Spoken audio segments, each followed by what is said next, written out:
Hey, Julie. Hello. Thanks for joining us today. I was just telling Julie off camera before we started, like she looks like she had a professional crew that I sent there to curate her space. She's got the like cool tech startup entrepreneur e-bike in the background, whiteboard with lots of cool buzzwords on it, cool prints on the screen. So if you're watching the recording of this instead of listening to the podcast, like you should check it out because she looks like she is from Central Casting, like cool VC startup, like. That's a nice way to describe not brushing my hair before I got to this camera. But it's fantastic, and this is one of the reasons I wanted to talk to you as well. Is I feel like you always bring your authentic self into spaces, and that people gravitate towards you as a leader.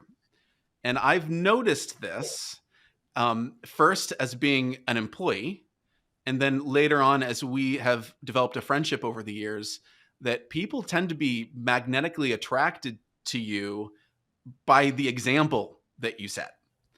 And I was talking with someone Hopefully, recently. it's not that I'm like chock full of magnets. No, it's not that you're chock full of magnets. Although, who knows now what COVID 5G or protocols. whatever. Yeah, exactly. As you can tell, Julie and I really don't like talking to each other.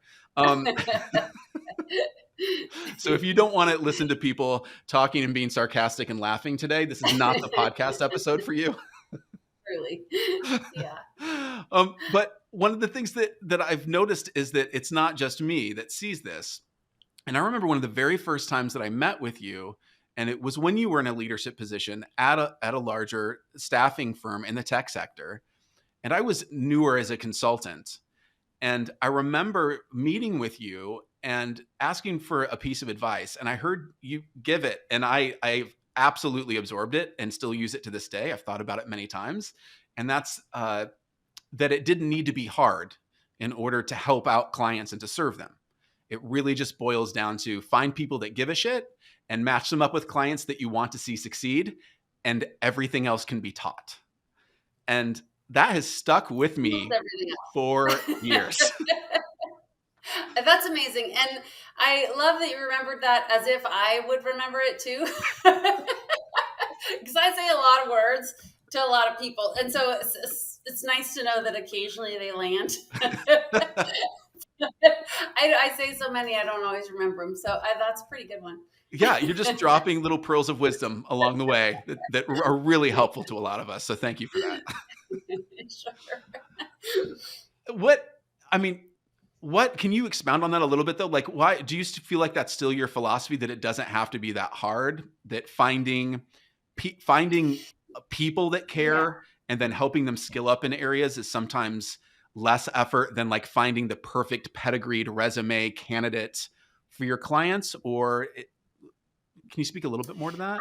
Yeah, I think it's a combination of both, right? So, I mean, you definitely have to have a right fit from a skill perspective, and you don't want to set someone up to be really out of their depth, right? So that's yeah, you can skill someone up, but if by how much, right? So there's gauging like how much is reasonable to ask of someone, and how uncomfortable are they willing to be Yeah, while they right. learn and so forth. But that first one, like really caring about it, really giving a shit about the work, that is sort of an intangible that it has to be there. And you, no matter how skilled you are or are not, if that ingredient is missing, you're not going to get very far. I mean, and a lot of people do work that they don't care very much about, and that's okay. And you know, giving a shit about it doesn't mean this has to be your life's work, or Mm, it doesn't have to mean it is,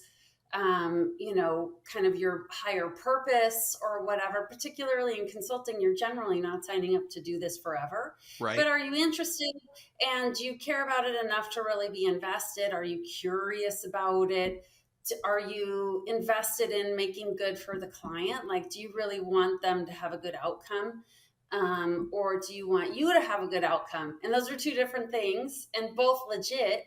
But to me, the best path to, at least in consulting, to having that reward for yourself is kind of through the client. Like if you are stoked because another person is successful and you helped that happen, then that's awesome. If you like, sometimes folks come to consulting and they're the kind of people who prefer to have and own and claim that success for themselves. Mm. And if that's who you are, like this is just not really a glory job typically. Yeah. You're here to make other people look amazing. And so if you prefer to have a little more spotlight, which is fine, right? Lots of people like that. It's not a value judgment. But if that's your preference, you don't really want to do consulting because it's pretty thankless and Mm. you generally don't get that like parade. And you know sometimes clients will say nice things about you and that's great, but it's just different. You have to decide Is there anything that where you've you get learned? Because reward. yeah, and is there anything that you've learned over the years when you are, because I'm guessing at this point that it's been hundreds or thousands of people that you have needed to meet with and kind of be that matchmaker, be that person that knows what the client's needs are, or sometimes as you develop your skill set, maybe even they told you what they need, but you know what they really need. and then Yeah, and then there's yeah, the yeah. and then there's finding that match. Are there any go-tos as a leader and as someone when you're looking for someone to be a right fit for a role that you go to as far as kind of your filter? Like, do you have any ones that you kind of go back to every single time when you're interviewing or when you're trying to find that right match? I think it's so. First of all, it's for me. It starts with being a right fit at this point for the firm, and Mm, then versus for a particular role. And generally, I just want to know what people really want to do, um, and I want to talk to somebody who has enough self knowledge that they have a good sense of what would make them really care about the work and really make them invested in the work versus folks who are kind of not sure. mm, So there's some degree of self knowledge that really helps a lot, and yeah. all of us have gaps, right? But I'm looking first of all to listen for what somebody's really interested in, and do I think I could find something for them to do that would be of interest, that would be of value for a client? Is that the kind of thing that I see come across my desk, etc.? So that's one at a practical level. Does what you want line up with what I find? And two, do you have enough self knowledge to really articulate what you want in a way that I can understand it and help you figure out if this is going to be a fit or not? So those are some those are a couple of important ingredients. I think um, very often, whether we're interviewing for a job or writing our resume, or in the case of my son applying for college or whatever, we think there are these rules about like how things we should say that we want and those are often different from what we actually want, or things Oh we yeah. should say about how we show up and that's different from what we actually want. And I just find the more self knowledge and the more candor we have about what we actually want, and if we say that right out loud, it matches up better.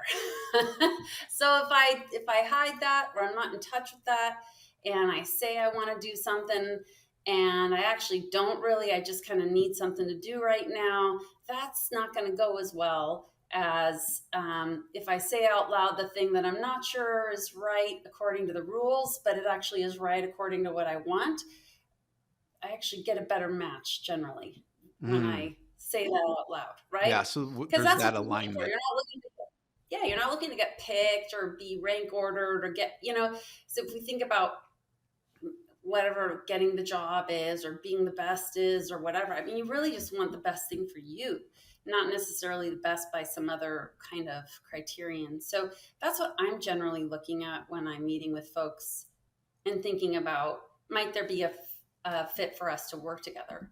Hmm. Um, if that's missing, it doesn't necessarily mean we stop talking, but it's just harder for me to know um, how to use them or how to find things that would be interesting for them to do.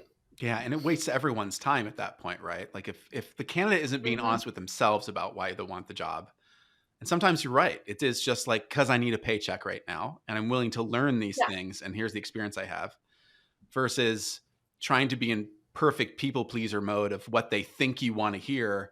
Then it doesn't right. end up working out. It doesn't work for you. It doesn't work for the client. It doesn't work for them. It then it just Yeah. becomes throwing a body at a hole and it never works. It doesn't really work out that often. Yeah. And I will say, as hard as I work to make it seem like totally okay, like that is actually what I want to hear, people still won't always tell me Yeah. that. Right. They'll tell me 100% yes, yes, these are the things that I want. And then, you know, it comes out later that that's not actually what they wanted or not actually what they were up for or whatever. It's like, it's actually okay 100% of the time to tell me that straight up. But that's, that's kind of a power dynamic thing that we don't get to end run as leaders, no matter how much we want the truth, like the true unvarnished truth.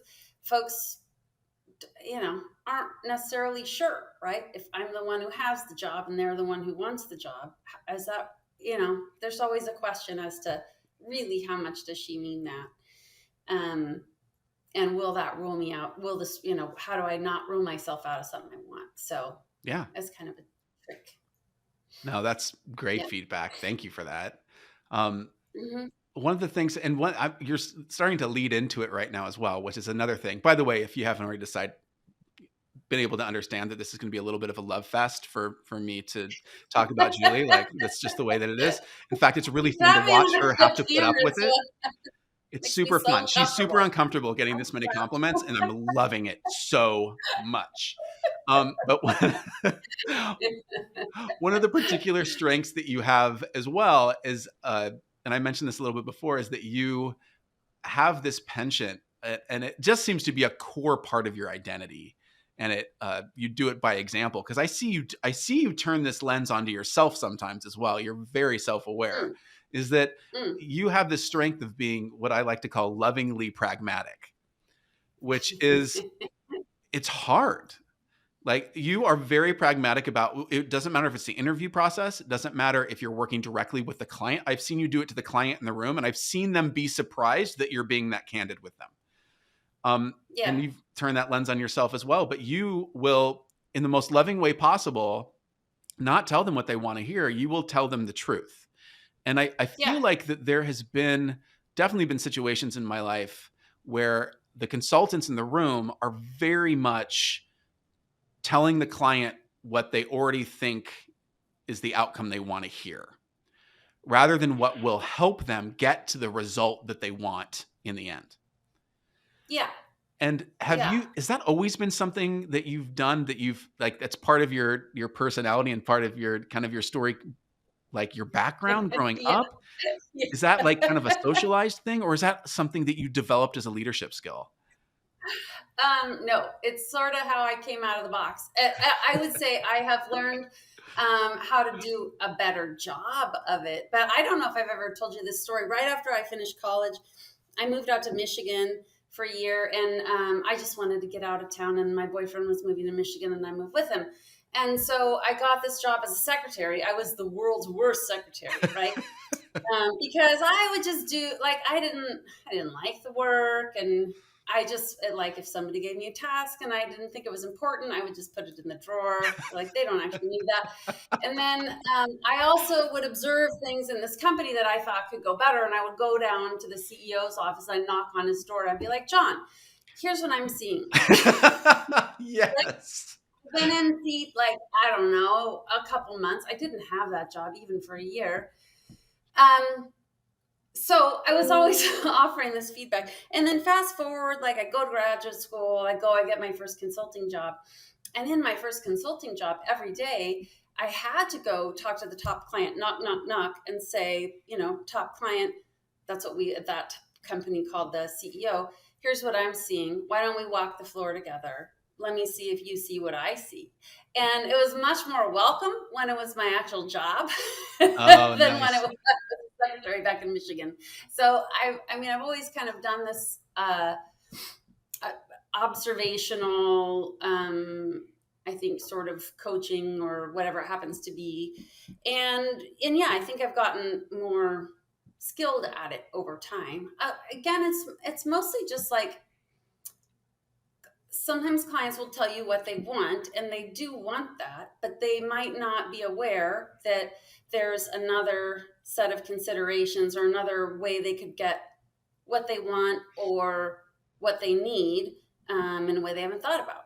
And it's really just making sure you offer that to them so that they can consider it. They don't have to take you up on it. If they Hmm. don't like the idea, it's okay. So I think I have, in the world of, giving advice, or I've always given a lot of unsolicited advice. It's a terrible habit. Um, but I'm always thinking of ideas like, how could it be different? How could it be better? And so on and so forth. And what I've really come to thinking about, how I really think about it now is, like when you do eeny, meeny, miny, mo. Did we talk about this before? If No. you do eeny, meeny, miny, mo, because you can't decide between two things, and you go mo, and it's not the one you wanted, like emotionally, you go, that's not the one I wanted. But you don't know until you mow on Oh, I that. love this. So By if I making give yourself advice, yeah, notice how you feel about it. If you hear my advice and you go, I would never do that, that's the shittiest idea ever, then wonderful. Don't do that thing. Or if you hear it and you go, I never would have thought of that, that's super interesting, and you find yourself curious, then that's great. So that's how attached I am to these ideas. I want to maybe bring it up because it came to mind for me, but like that internal decision making is No, I love that because up to the sometimes, client. yeah, when I'm talking with clients about a specific marketing campaign and they have three options in front of them, sometimes they can get in that analysis paralysis. We've already talked about the result that they want, but now they're stuck kind of in that middle place and they don't think that they know which way to go. But by just flipping a coin or doing Yeah, eeny, meeny, miny, mo, and being aware of actually however the side of the coin lands, that how you feel, yeah, you actually now you know which one to do. So it's kind of like right. tricking yourself into finding your intuition, isn't it? Little bit, yeah, little Yeah. bit. It's just,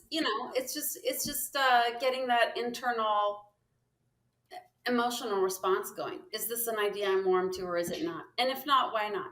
So I think that's part of it, Yeah. But yeah, I've been shelling out ideas the whole But time. really, isn't that what I mean? As a business owner, if I have someone that comes in and I've hired as a consultant to have those fresh eyes, it's so counterproductive for me to be like, no, no, no, that's not what I specifically told you I wanted. I don't want other ideas that might be better and get me to my result faster. Like, that's just Yeah, a shitty way to operate, honestly. yeah, Like, yeah, like you said, you can offer ideas in the end, they get to choose, but to not right. offer them your viewpoint by being outside of, like you said, you don't get the spotlight a lot when you're a consultant, but you do have this really great superpower, which is I am not technically involved in the internal politics that may have been initiated here, especially at the beginning. And I can look at it from the outside and say, like, have you considered looking at it from this angle? If that's the Yeah, result that you say you really want, then I think maybe it's not A or B, but it's D. And you can choose it if right, you want or leave it. But right. to not say it is kind of like being a bad consultant. Yeah, I think so. I also have gotten better at picking clients who actually want that versus who don't. Like Mm, sometimes actually they really just need someone to come in and do a thing. And if uh, I know someone or I can just do the thing, that's okay, right?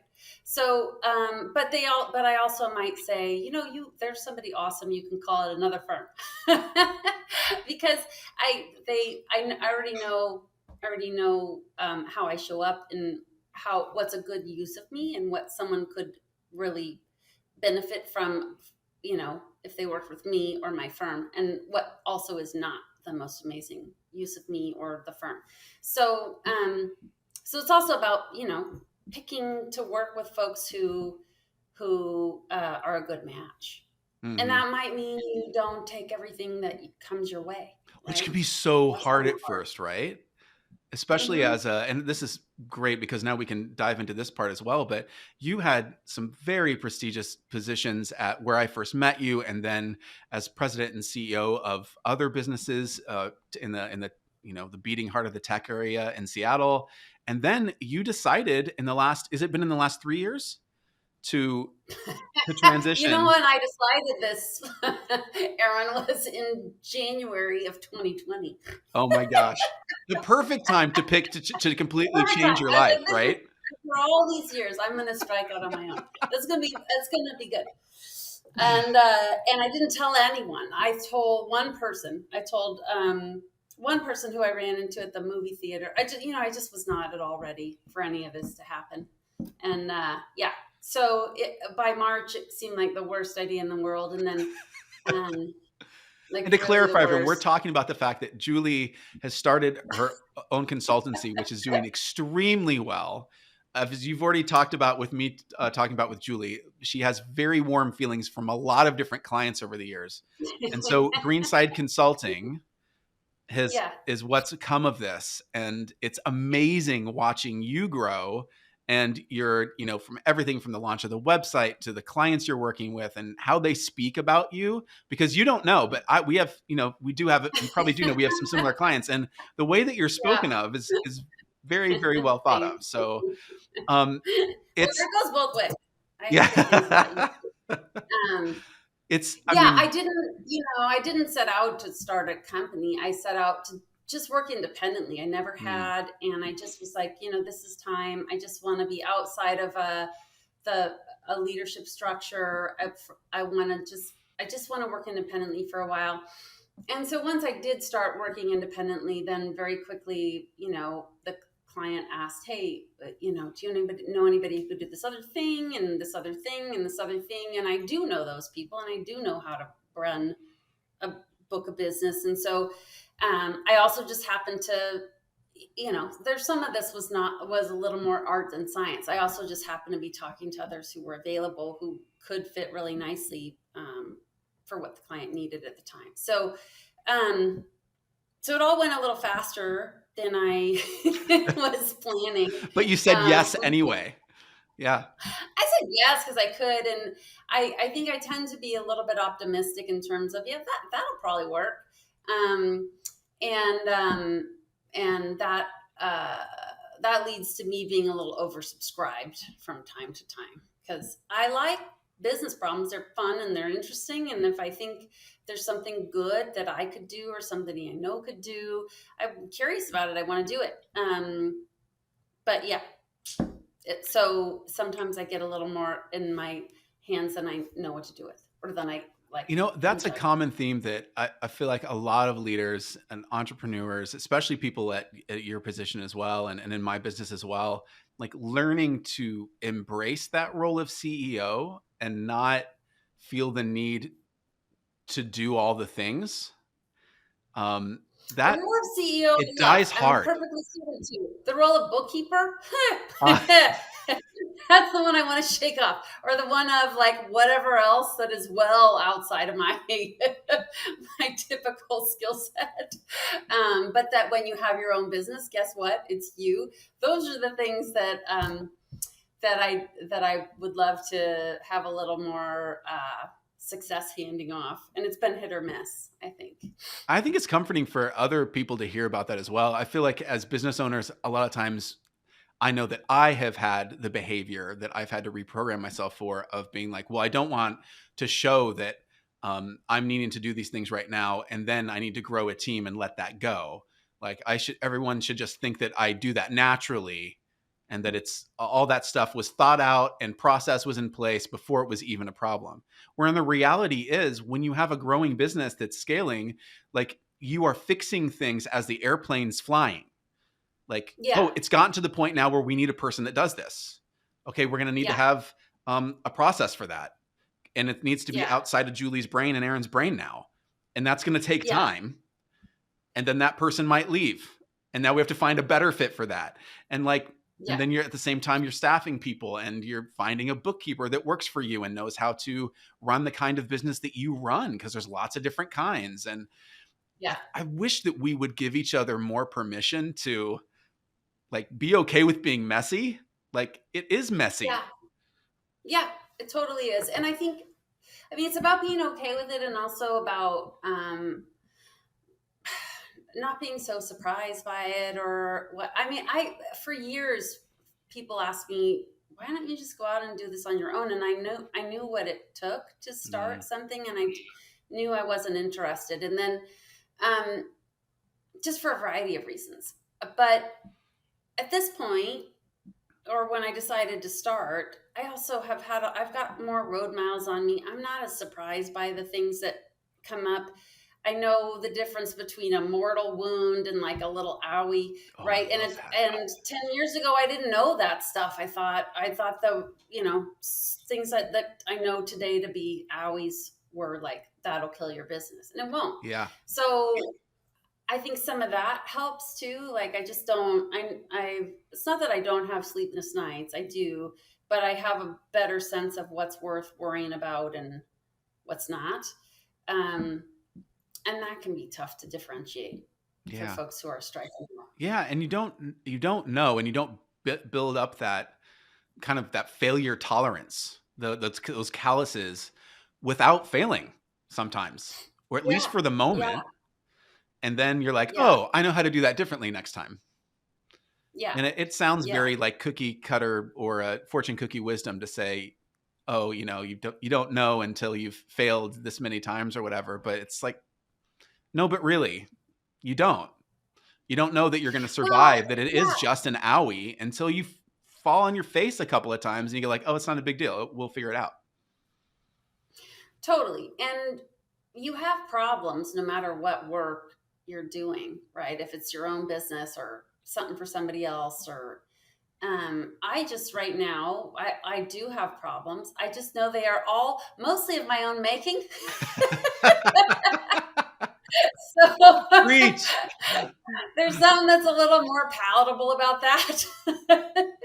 If it's a screw up between me and me, I Yep. can feed myself, whatever amount of learning or feedback or whatever, and or I can ignore it. I it's these are just the problems that I choose now, right? That At least they're I'm not more, yeah, I saying had that. someone tell me one time that it's more like you're always going to have business problems, but wouldn't it be nice to have more interesting business problems while earning more money?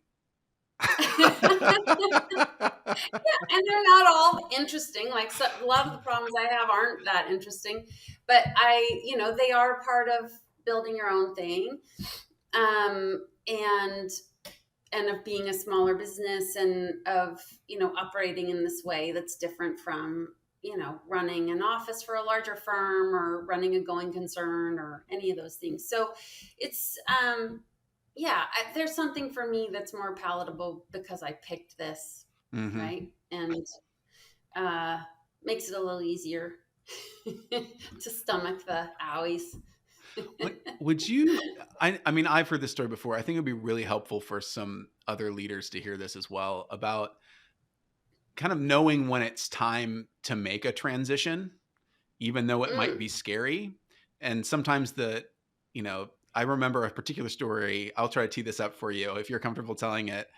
We don't have to name names, but there was a mm-hmm. specific time where you were a leader at a company that was doing quite well. There was an acquisition that was happening and taking place and a sale, and you thought that you were kind of at one place in this company, and then through a couple of conversations you realized like, huh, this might be telling me to go in a different direction. Would you mind Yeah. recapping that? I hope I didn't give too much No, away, it's but good because that was a really important one. So I had been leading a leader in this firm for 8 years. They had taken on private equity investors, and the equity partners wanted to come in and talk to the leadership team. And so I got brought into this room, and I was like, this is just very informal, and it turned into like I want to say I was there for like 3 hours, a oh really my long time. gosh.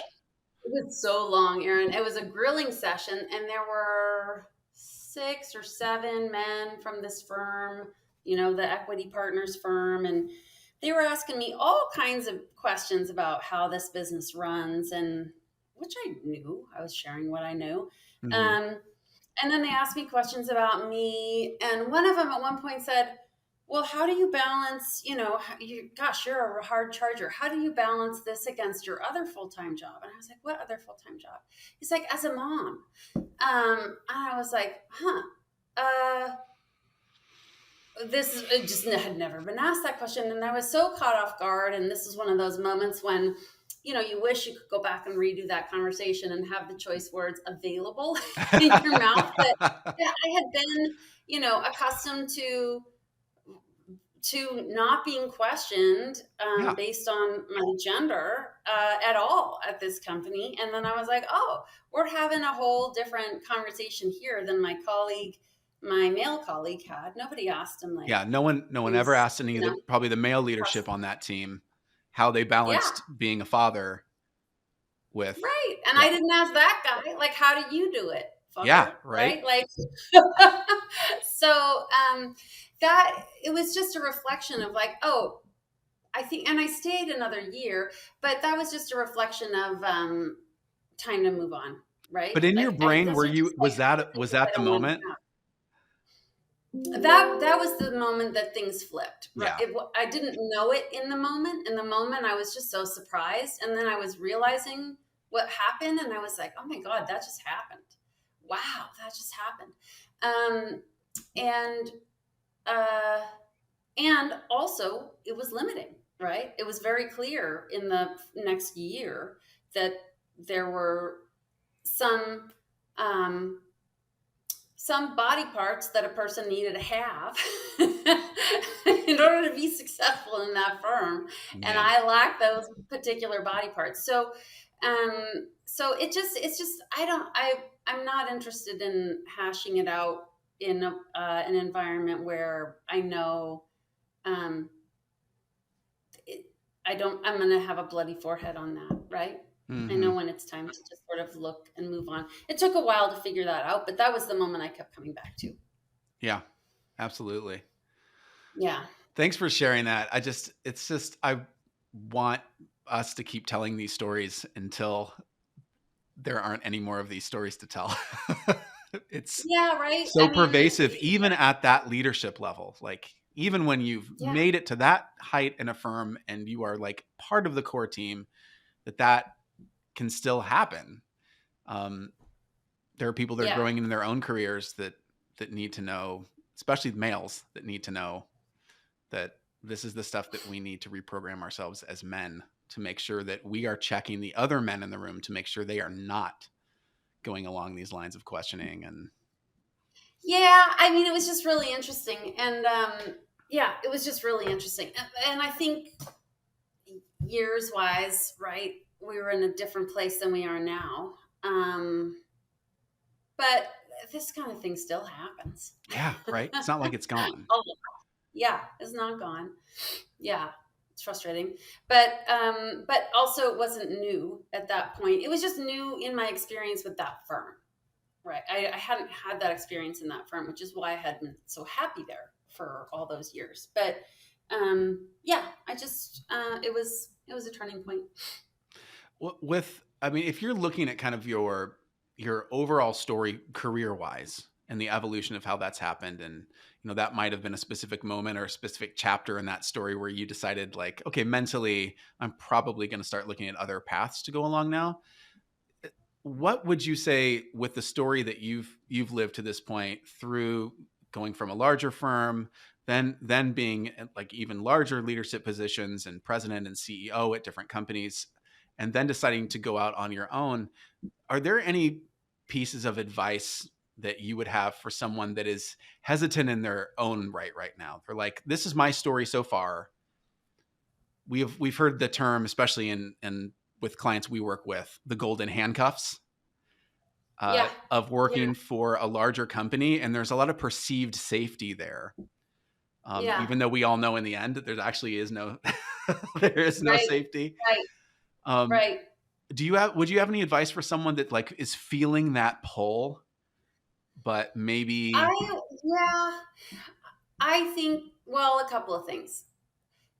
everybody's circumstance is different, and the math that you do on your own risk tolerance is your own math to do, right? So some folks enjoy more risk than others, and or have more experience taking risks than others, and so you have to kind of know where you are and what you're going to be comfortable with and what's going to make you painfully uncomfortable, because you Mm. don't want to go after something just because, well, Julie Ray said she did it, and what, I mean, I've always, No, I'm doing it just because Julie Ray said. Sorry. I know that generally speaking, I have personally a higher tolerance for changing jobs or changing situations, and that's partly from living the vast majority of my career as a consultant, because Right. projects come and go. You do Yeah. something, and then you start another thing, and you start another thing, and even if you're with one company, you're rapid cycling through opportunities, right? So you know they come and go, um, and and so I think that builds up a certain amount of like, something's gonna land, you know. Businesses still have problems so far as I can tell. Hmm. And so I think that's part of it. I don't think it's just internally how I'm made. It's just the story in my career has had a lot of starts and stops and so forth. It doesn't mean it's not scary to do it. I was really scared, especially when the pandemic hit. Right.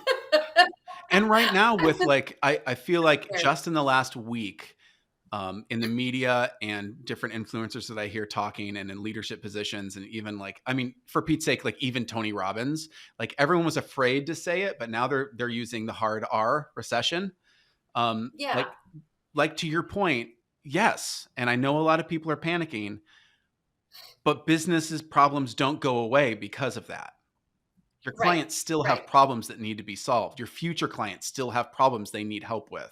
They will find the Yeah, money. yeah. And this is where sort of, the years of experience of understanding how to architect a firm and how to structure your business model so that you can survive risk. The echo came back. Oh yeah, I hear it as well. Yeah, We'll try to you heard battle it. through. Okay. So I think understanding that is pretty important.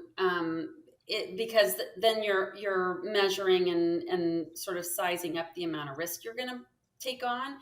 But there's a certain amount of risk in every business decision, every personal career decision.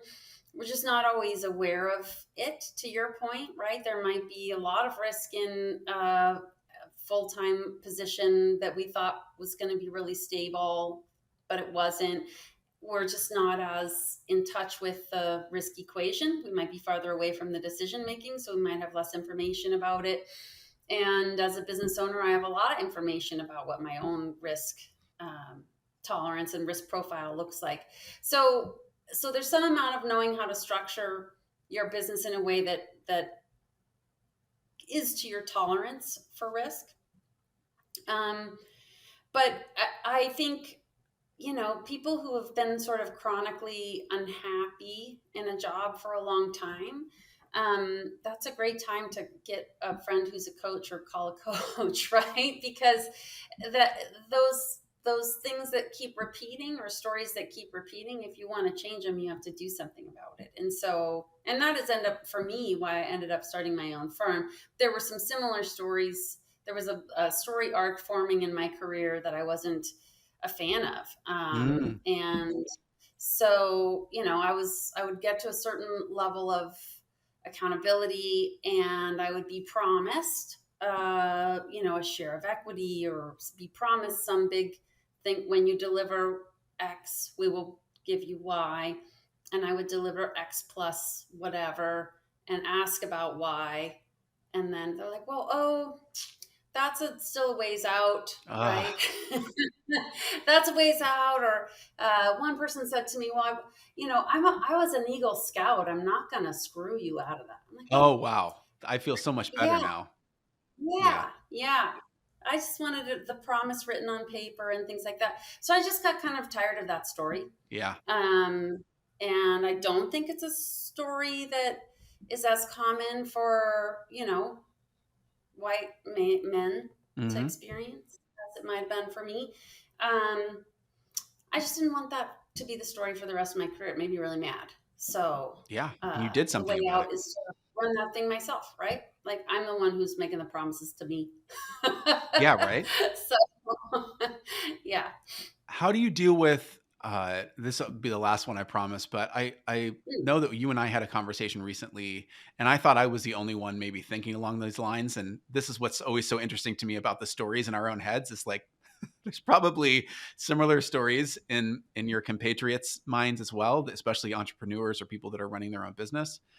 But getting to the point where, as a consultant, I remember, and you probably remember as well, you're always fighting upward for, evolving your salary up on a trajectory, especially in the tech mhm, space.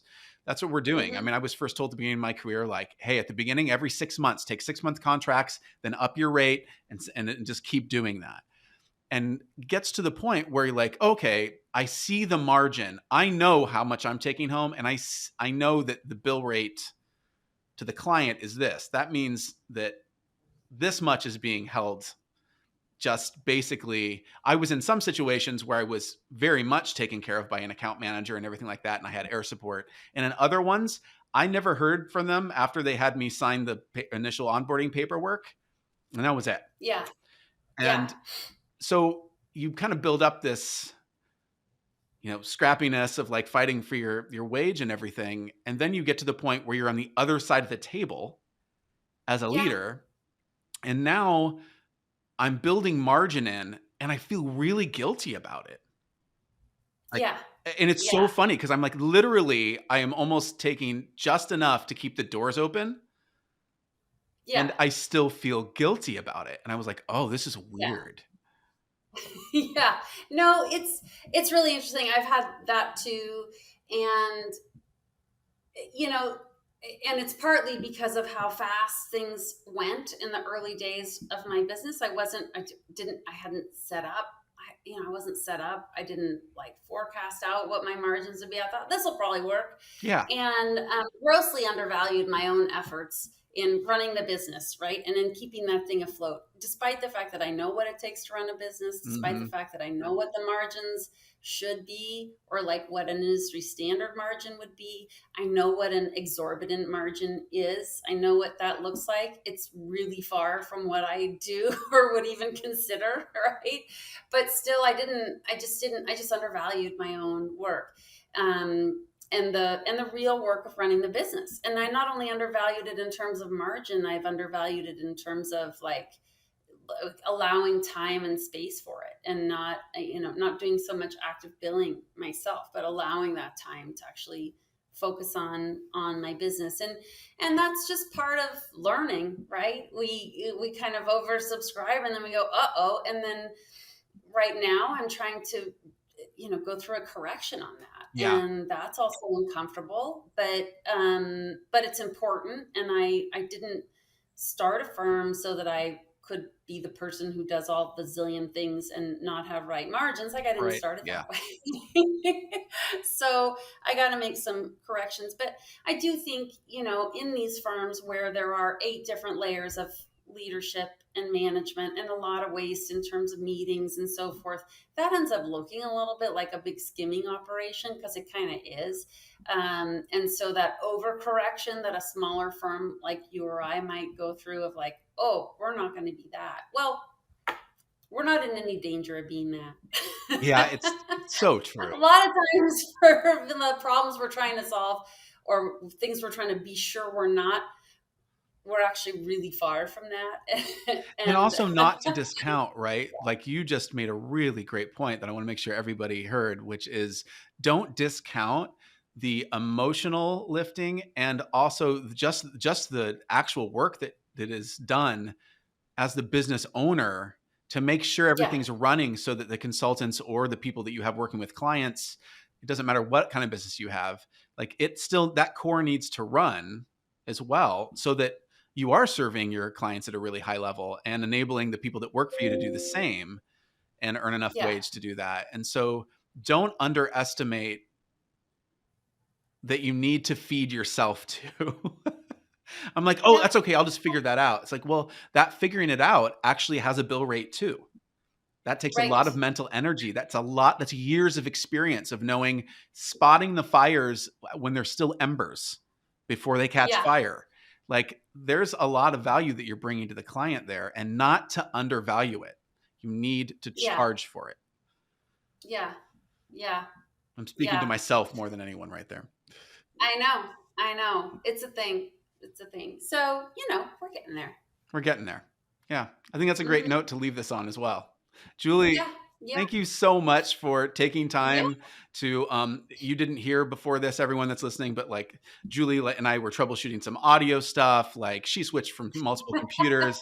She just made it work, which I think is the perfect way to encapsulate everything that is Julie. Like, if you hire her firm, she's going to figure out a way to make it work and make you get your result. So, And I'll brush my hair. but she will tell you the truth. So know that if you hire Greenside Consulting, they're going to tell you the In truth a so that you nice, can get your possible way. result. Thank you, Aaron. Such a pleasure. Absolutely. Thank you.